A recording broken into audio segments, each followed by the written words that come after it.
A Category 4 hurricane just swept through my state of Louisiana during a once-in-a-century pandemic. Extraordinary weather events are normal. 180,000 dead Americans and 1,000 more dying every day from coronavirus is normal. 1 million Americans newly applying for unemployment benefits every week is normal. Being killed by police as a black man is normal. Congressional gridlock is normal. The president eroding faith in our institutions is normal. What's become normal is not okay. None of this is okay. What we're doing in America isn't working. America is not working. It's time to draw a line. This far and no further. This line we shall not pass. The only way to really change direction is with truly systemic structural reforms. We have to look with new eyes at ancient festering problems. We can't just vote for different leaders. We have to change how we vote, and voting has to exist upon a foundation of fundamental human rights. We all have a right to life.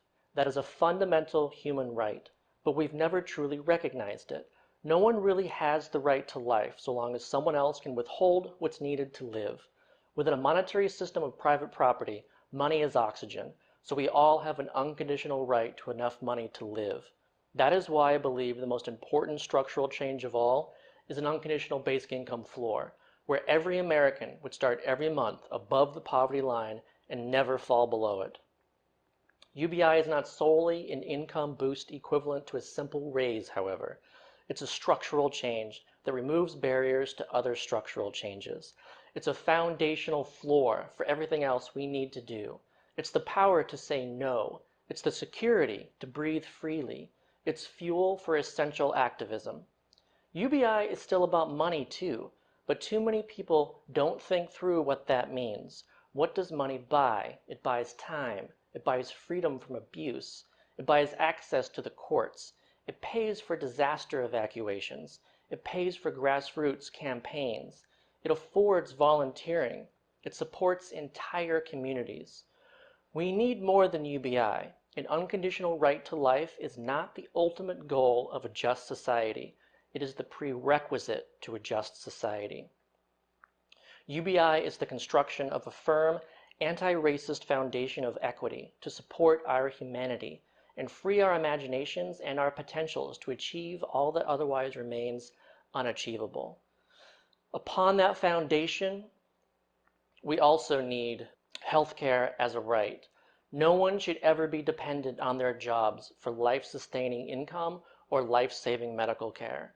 The right to breathe is not an employee benefit.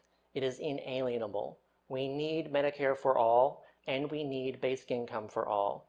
No conditions, no means testing, no but what abouts. Survival, guaranteed for life, so that life can be about everything beyond survival instead of an endless pursuit of survival. But to accomplish and preserve these pillars of a just society, we also need a functioning government. We need to save, restore, and expand our democracy. We never should have allowed a two-party system. Duopoly is not democracy. To change this structure requires mass local activism. Every state is in charge of how they vote. Maine was the first to break free by adopting ranked choice voting. Alaska and Massachusetts may be next. Every state must follow in order to end the spoiler effect and move from plurality to majority voting. Gerrymandering must end too. Politicians must be prohibited from choosing their voters. At the very least, we need third-party fair redistricting, but even better, multi-member districts utilizing proportional representation.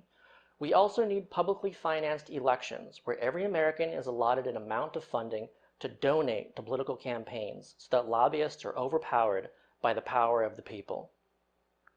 We need so much more, but I consider these the most important that will make everything else possible, no matter how impossible it all feels right now.